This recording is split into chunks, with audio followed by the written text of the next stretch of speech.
사도행전 22장 17절입니다.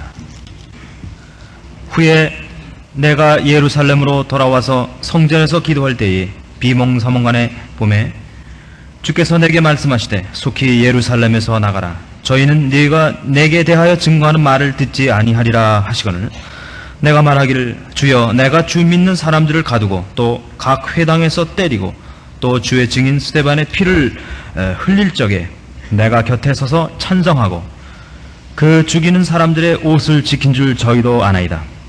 나더러 또 이르시되 떠나가라. 내가 너를 멀리 이방인에게로 보내리라 하셨느니라.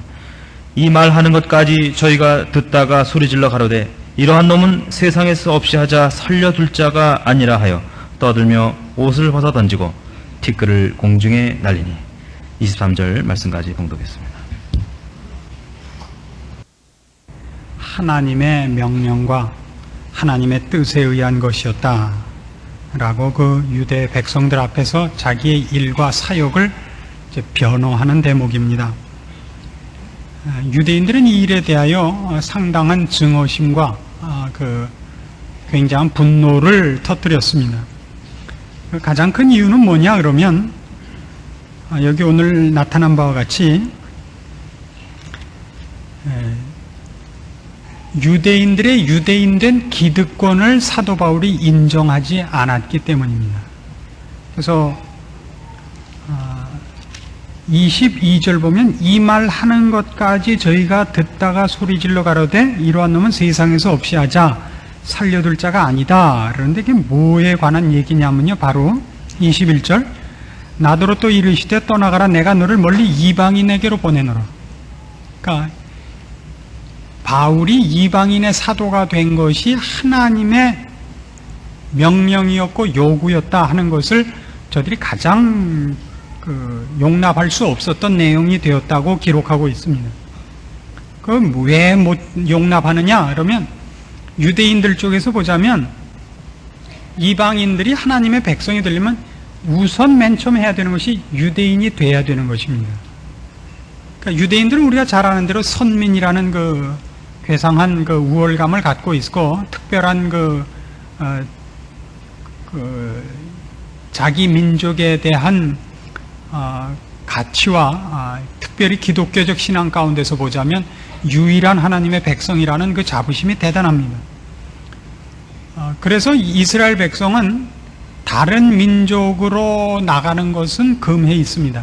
그러니까 하나님을 믿는 데서부터 다른 민족과 섞여서 다른 우상을 섬기는 것은 사형을 합니다마는 다른 이방 민족이 유대인이 되는 것은 용납합니다.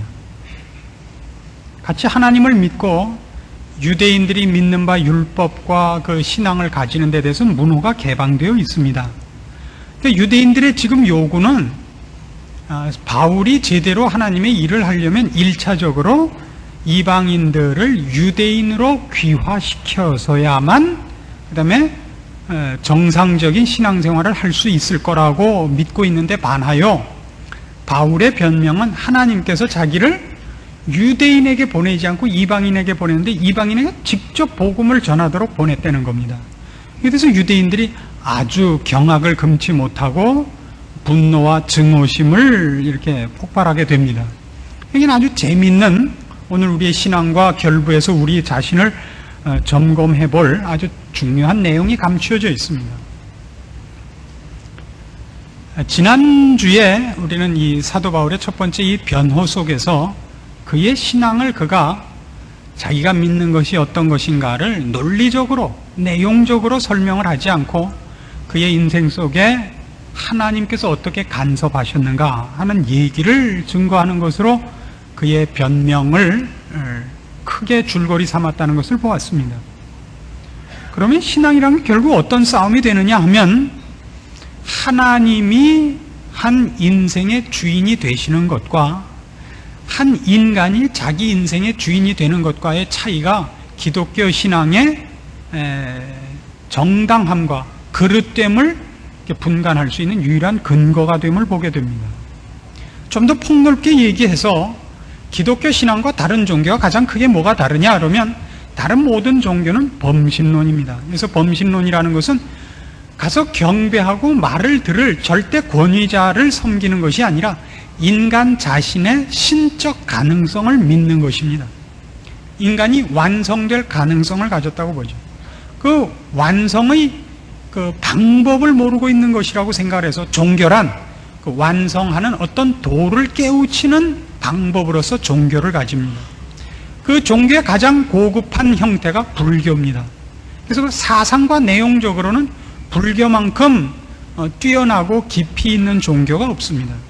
불교와 기독교의 가장 큰 차이가 뭐냐 그러면 불교는 절대적 신이 없습니다. 우리나라에는 불상을 이렇게 만들어 놓고 거기에 이렇게 기독교식으로 이렇게 빌고 치성을 드리는 게 많은데 불교의 원래 원리는 그렇지 않습니다. 불교는 결국 각자가 부처가 되자는 싸움입니다. 그래서 모두가 자기 싸움을 하고 자기 완성을 기하는 것이라면 기독교는 인간을 모두 불가능하다, 무능하다고 정죄해버리는 종교입니다.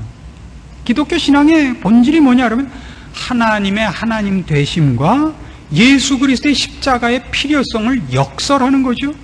그래서 기독교에만 사실은 기도가 있습니다. 우리의 기도라는 건 도와달라는 요청입니다.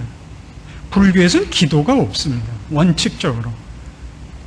신이 없기 때문입니다. 석가모니란 먼저 득도한 사람이지 신이 아닙니다. 거기에 비해서 기독교는 아주 뜻을 달리하는 겁니다. 무엇이 옳으냐의 싸움은 여기서 제가 논증하려는 내용이 아닙니다. 근본적으로 다르다는 걸 아십시오. 그래서 여러분이 기독교인이 되고 기독교 신앙을 가진다면 여러분이 분명히 여러분의 신앙을 어디서 점검하셔야 되냐면 하나님의 하나님 되시는 권위와 절대 주권 아래 여러분이 무릎 꿇는 것으로 신앙관과 원리와 기초를 가지셔야 됩니다. 그것이 흔들리면 어떻게 되느냐 하면 그 종교가 하나님의 주권이 나에게로 옮겨오게 됩니다. 옮겨오면 무슨 싸움이 생기냐면 서로 잘났다는 싸움이 생깁니다. 저는 오늘 여러분의 신앙생활 속에서 가장 두드러지게 나타나는 어떤 병폐를 많이 꾸짖어야 되게 생겼는데 그거는 윤리적 도덕적 차원에서의 꾸짖음이 아니라 이런 신앙적인 원리에 관한 문제이기 때문에 좀 들춰내려고 합니다. 교회 안에는 많은 병폐가 있습니다. 그 병폐 중에 가장 큰 병폐가 뭐냐 그러면 오늘 사도 바울을 죽여야만 속이 풀렸던 유대인들이 가졌던 병폐와 같은 우월감입니다. 기득권의 주장. 그래서 대표적으로 한국교회에 나타난 지난 한 20년 동안 한국교회에 나타난 대표적인 사건 두 개만 들자면 은사와 구원 확신이라는 사건이 있었습니다. 이 두 사건은 다 유익한 일이고 모든 성도들이 그걸 경험을 해서 좋은 하나님의 선물들입니다마는 그것이 기독교적 신앙관을 떠나서 인본주의적 신앙관에서 그걸 접수하게 되면 그건 엄청난 피해를 불러일으키게 됩니다. 여러분들도 그런 경험이 있으셨겠습니다만 저도 구원 확신에 대해서는 많은 피해를 입은 사람 중에 하나입니다. 그래서 저에게는 감정적이고 경험적인 구원 확신에 대한 반발심이 있습니다. 저는 이거 싫어합니다. 당신 구원 확신 있습니까? 라는 질문을 싫어합니다. 이건 제가 옳은 것은 아닙니다.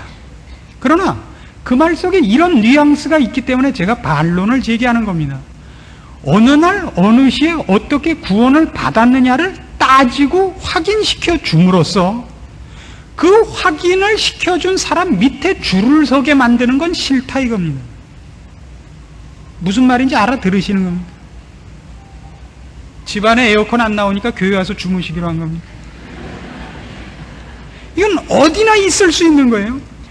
은사도 그렇습니다. 방언을 언제 했느냐 때문에 사람끼리 이렇게 순서를 정해서 줄을 서야 된다면 전 싫다 이겁니다.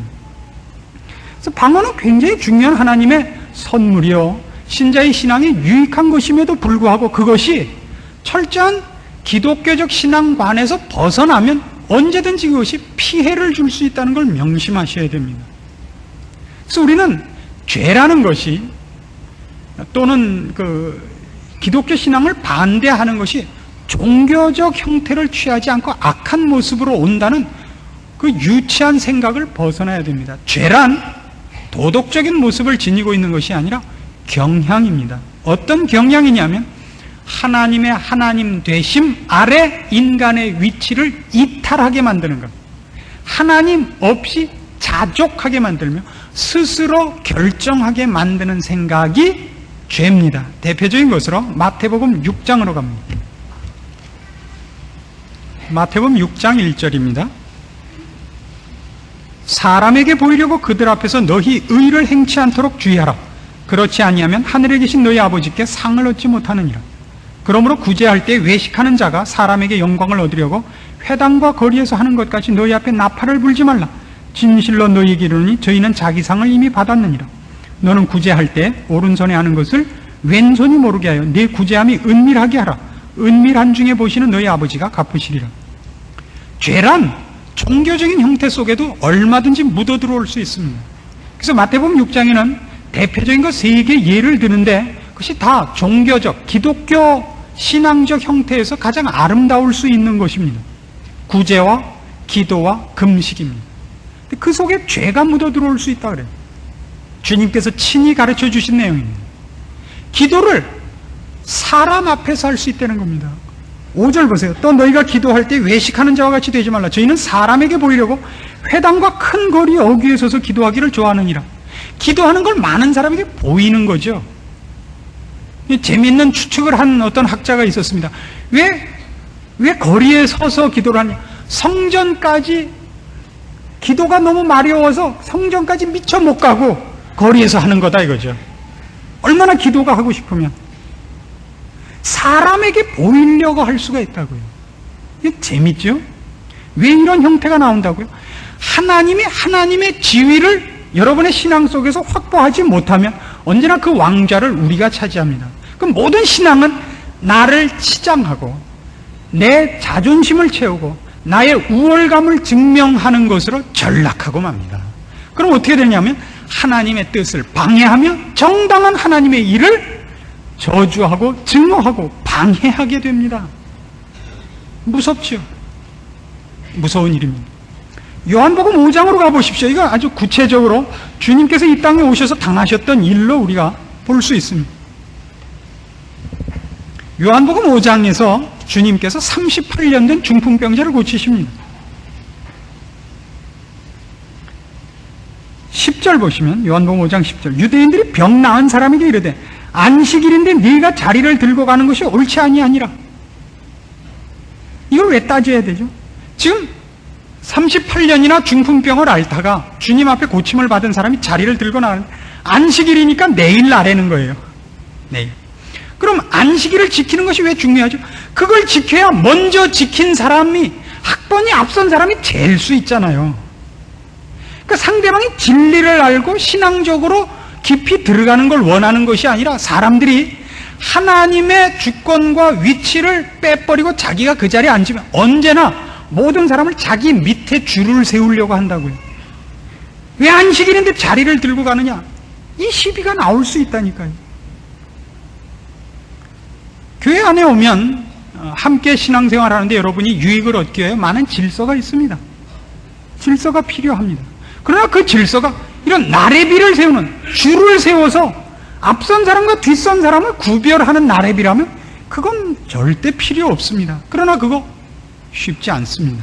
성경에는 대표적으로 이런 싸움이 있습니다. 민수기 11장으로 가보십시오. 여러분들이 이런 문제에 저촉되지 않기를 바랍니다.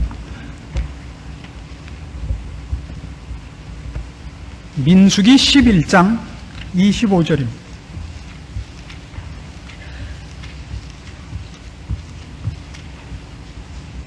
구약성경 214페이지 민수기 11장 25절입니다. 여호와께서 구름 가운데 강림하사 모세에게 말씀하시고 그에게 임한 신을 70장로에게도 임하게 하시니 신이 임하신 때 그들이 예언을 하다가 다시는 아니하였더라. 그 농명된 자 중 엘다시라 하는 자와 메다시라 하는 자 두 사람이 진에 머물고 회막에 나아가지 아니하였으나 그들에게도 신이 임하였으므로 진에서 예언한지라.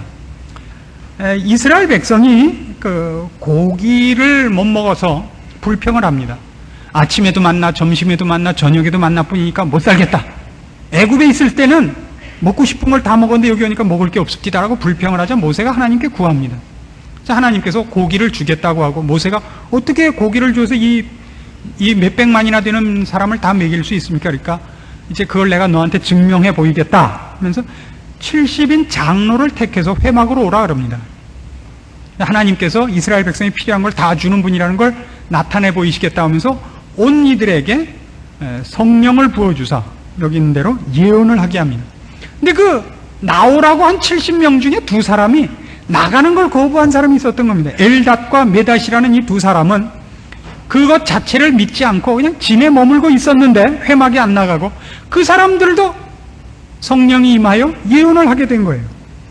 27절, 한 소년이 달려와서 모세에게 고하여 가로되 엘닷과 메닷이 진중에서 예언하더이다 하매 택한 자 중 한 사람 곧 모세를 섬기는 눈의 아들 여호수아가 말하여 가로되 내 주 모세여 금하소서. 모세가 그에게 이르되 네가 나를 위하여 시기하느냐? 여호와께서 그 신을 그 모든 백성에게 주사 다 선지자 되게 하시기를 원하노라. 바로 이 싸움입니다. 여호수아가 왜 금하라 그러죠? 모세가 불러서 회막에 모여서 거기 와서 신이 임하면 그럼 순서가 생기잖아요. 모세, 여호수아, 그 다음에 70명. 근데 오지 않고 저기서 신이 임하면 같은 학교를 나오지 않으면 선후배 관계가 없어지고 누가 잘나고 누가 못나고가 끊어지잖아요. 그러니까 여호수아가 금하소서 이렇게 된 거예요. 모세가 금방 답변하죠. 네가 나를 위하여 시기하느냐? 나는 모든 사람이 여호와의 신이 내리고 예언하기를 원한다. 그거 여러분 하실 수 있습니까? 어렵죠. 그래서 봉사활동을 시키면 말이죠. 뭐 말이 많습니다. 뭐 어느 교회나 그렇습니다만 나서서 일하는 쪽은 다 말이 많습니다. 여자분들 같으면 봉사집 맡는 거 말이 많고, 성가대 말이 많고, 또 장로, 안수집사, 권사 되는 거 말이 많습니다. 투표하고 나면 꼭 누구보다 내가 먼저 왔는데 라든가 누구보다 내가 더 실력이 있는데 라든가 누구는 뭐 안내위원 1년 하더니 공짜로 됐다든가 말이 많습니다.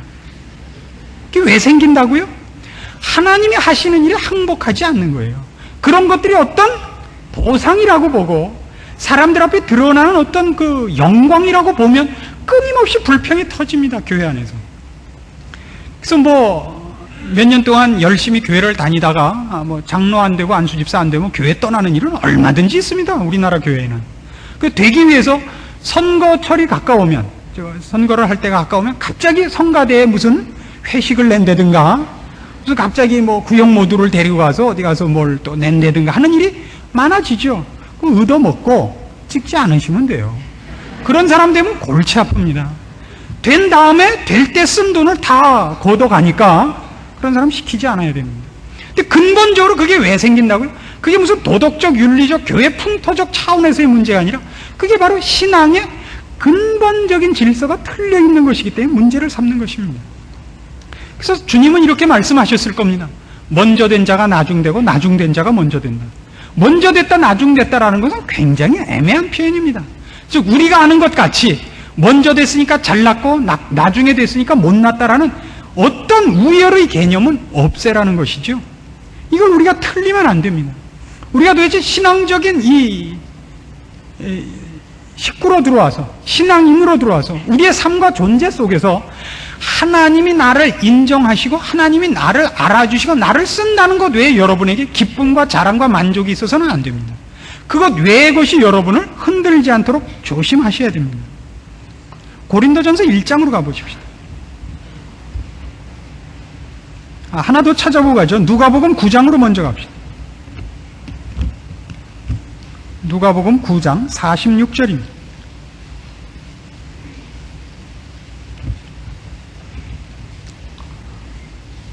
신약성경 108페이지 누가복음 9장 46절입니다. 제자 중에서 누가 크냐 하는 변론이 일어나니 예수께서 그 마음에 변론하는 것을 아시고 어린아이 하나를 데려다가 자기 곁에 세우시고 저희에게 이르시되 누구든지 내 이름으로 이 어린아이를 영접하면 곧 나를 영접하며 또 누구든지 나를 영접하면 곧 나 보내신 이를 영접함이라.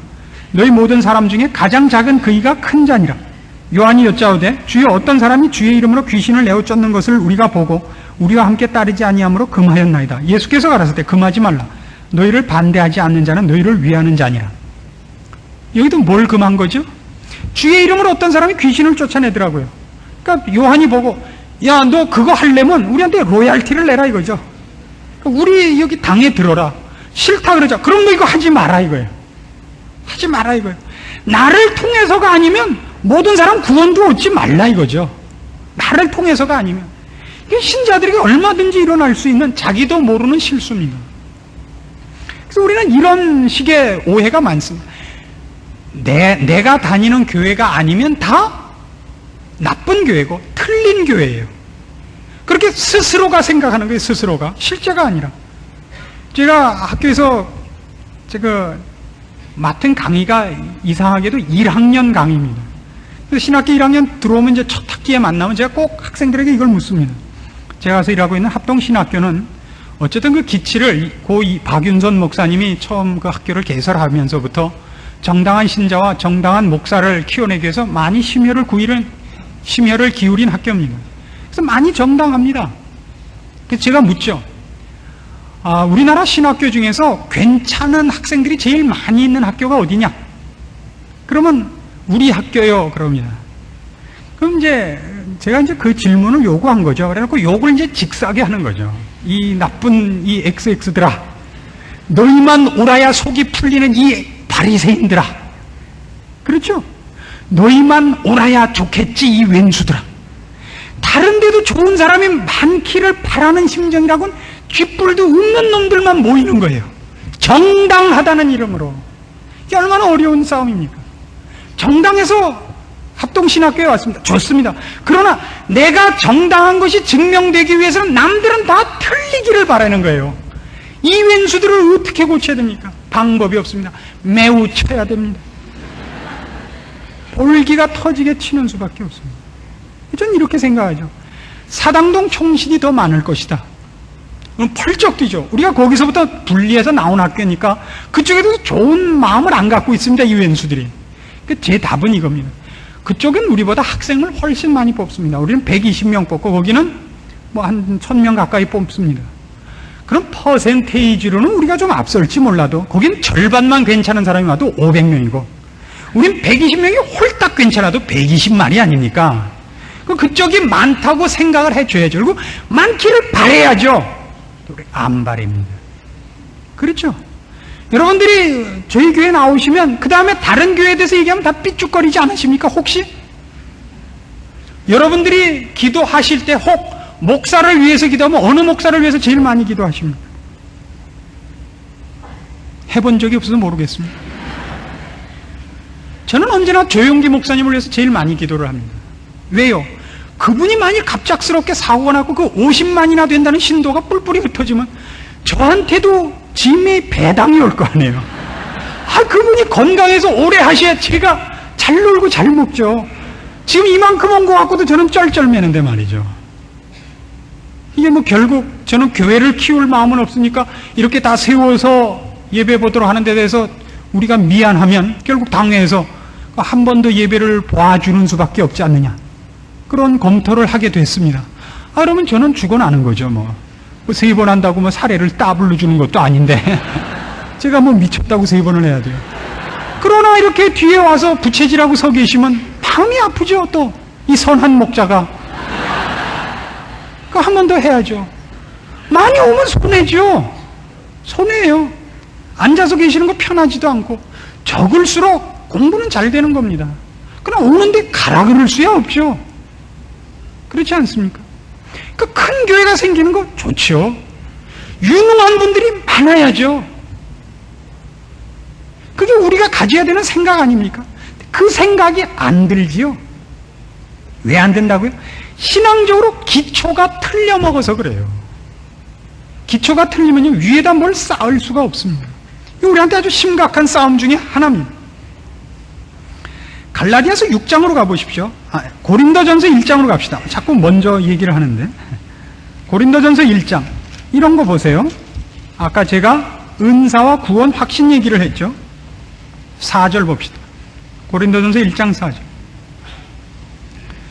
그리스도 예수 안에서 너희에게 주신 하나님의 은혜를 인하여 내가 너희를 위하여 항상 하나님께 감사하노니 이는 너희가 그의 안에서 모든 일 곧 모든 구변과 모든 지식에 풍족함으로 그리스도의 증거가 너희 중에 견고케 되어 너희가 모든 은사에 부족함이 없이 우리 주 예수 그리스도의 나타나심을 기다림이라.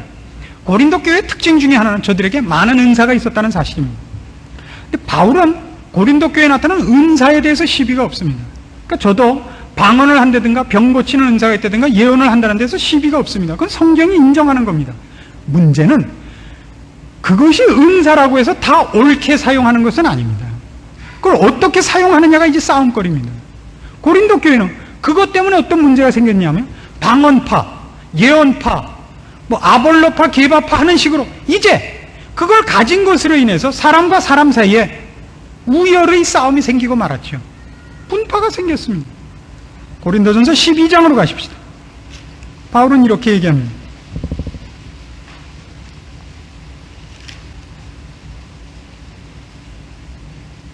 사절부터 봅시다. 은사는 여러 가지나 성령은 같고 지금은 여러 가지나 주는 같으며 또 역사는 여러 가지나 모든 것을 모든 사람 가운데서 역사하시는 하나님은 같으니 각 사람에게 성령의 나타나심을 주심은 유익하게 하려 하심이라. 이겁니다. 그러니까 여러분이 신앙생활 속에서 꼭 기억해야 될 건 이겁니다. 여러분이 아는 것, 여러분이 자랑하는 것으로 남에게 유익이 되는가 물어보십시오. 남에게 유익이 되는가. 내가 잘난 것을 증명을 하려면 많은 사람을 밟고 서야만 증명이 됩니다. 이상하죠? 하나님을 부각시키면, 그리고 그 밑에 내가 은혜를 입은 사람인 것을 확인하면 많은 사람을 살려낼 수 있는데, 하나님이 그 자리를 뺏겨서 내가 그 왕좌에 앉아서 나 잘난 것을 증명하려면 그렇지 않은 사람을 공격하는 수밖에 없습니다. 그렇죠? 구원 확신이 있는 야가 상대방을 유익을 주기 위해서 얼마든지 사용돼야 됩니다. 구원 확신을 가지셔야 됩니다. 그러나 그것이 나의 확신과 내 앞선 것을 증명하기 위해 또 한 사람을 내가 거쳐간 과정에 억지로 잡아 끄는 행위라면 그건 해서는 안 되는 것입니다. 우리의 신앙이라는 것은 결국 이런 싸움에서부터 신자다운 모범을 보이는 것으로 그의 신앙이 깊어지고 강해지는 것이지, 이런 건 다 틀려놓고 헌금하고 선교사 파송하고 무슨 큰 세계적인 대회에 모여갖고 기도하는 것으로 우리의 신앙이 크거나 확정되는 것은 아닙니다. 우리 신앙이 얼마나 엉망이냐 하는 것은 그것이 당연히 나타나야 되는 가장 사소한 문제에서도 그것이 입증되지 않는데 우리의 약점이 분명히 있습니다. 그래서 저희 교회에 대해서도 제가 말씀을 드리자면, 교회에 오면 교회 안에서 친구를 만나셔야 됩니다. 교회 안에서 친구를 사귀시고 가장 가까운, 혈육보다 가까운 사이가 교회 안에서 일어나야 됩니다. 그것이 생겨나지 않는 가장 큰 이유가 뭐냐 여러분? 모두가 자기 잘난 것을 허물 마음이 없기 때문입니다. 왜 먼저 웃고 먼저 인사해야 됩니까? 왜 먼저 지는 소리를 하고 우는 소리를 해야 돼요? 그렇죠? 그 다 뻔뻔스러운 얼굴과 잘난 척하고 찬바람이 쌩 일어나게 돌아서서 가기 때문입니다. 이렇게 얘기하지 마십시오. 목사님이 냉랭해서 그렇다고요? 웃기지 마십시오. 제가 속이 깊은 사람입니다. 여러분들이 스스로 그러는 겁니다. 목사하고 친할 이유가 뭐가 있습니까? 같이 신앙생활하고 같은 칼날을 가지고 모인 사람끼리 친하지 않는다는 것은 그건 여러분들 신앙에 문제가 있다는 것을 그대로 보여주는 아주 살아있는 증거입니다. 갈라디아서 6장으로 가시죠. 고린도 전후서 다음에 갈라디아서입니다. 6장 13절입니다.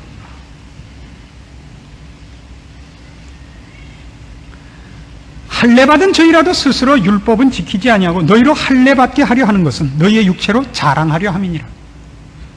그러나 내게는 우리 주 예수 그리스도의 십자가 외에 결코 자랑할 것이 없으니 그리스도로 말미암아 세상이 나를 대하여 십자가에 못 박히고 내가 또한 세상을 대하여 그러하니라. 그래서 십자가란 뭐냐 하면요, 잘 생각해 보세요. 십자가란 세상이 가졌던 어느 것도 다 하나님의 자녀되며 하나님 안에서 인정받는 데 필요 없다는 것을 가장 잘 나타낸 사건입니다. 그렇죠? 많이 배운 자나 그렇지 못한 자나 유대인이나 이방인이나 상관없이 하나님의 은혜와 긍휼과 그리스도의 십자가로 말미암아서만 거듭납니다. 그리고 그 안에 있는 모든 비밀스러운 것, 영원한 영광에 이르는 모든 지식과 지혜는 십자가 안에만 있고 그리스도 예수 안에만 있습니다. 그리스도 예수 안에만 하나님의 모든 비밀과 보화가 풍성히 있습니다. 세상에는 없습니다. 세상은 우리를 싸우게 하며 망하게 하는 재주밖에 가르쳐주는 것이 없고 사람과 사람 사이에 이간질을 하며 하나님을 쳐다볼 시간을 주지 않습니다. 십자가입니다. 세상이 나에게 박수 치는 것으로 나를 무장하거나 치장할 틈이 없습니다. 우리는 하나님 앞에 인정을 받아야 되고 하나님 기뻐하시는 일에 우리의 소원을 둬야 됩니다.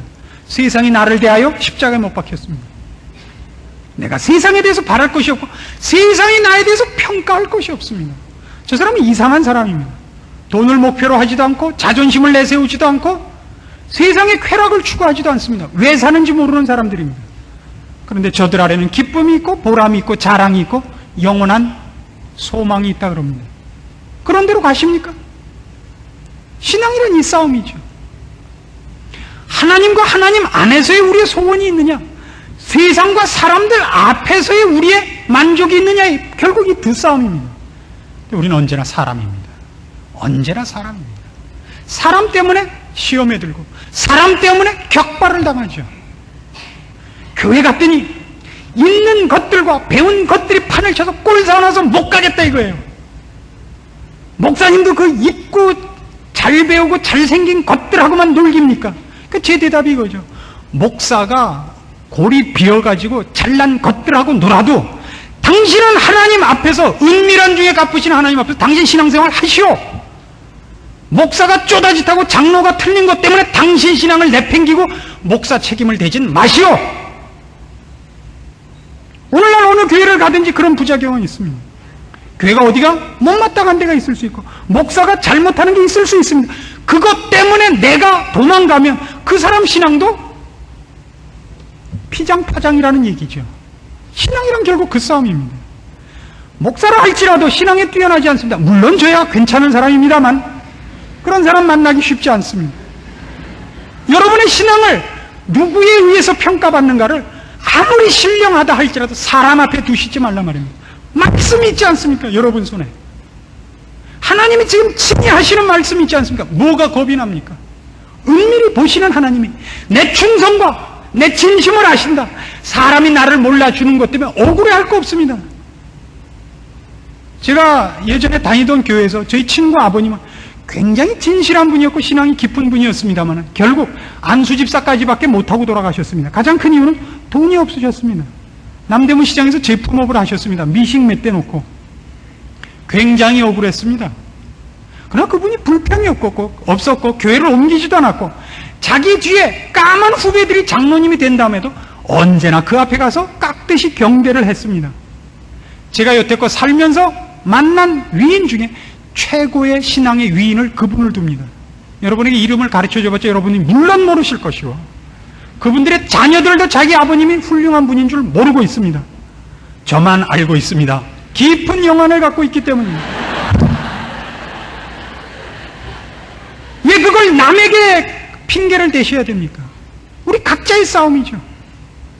각자가 해야 되는 신앙적인 싸움입니다.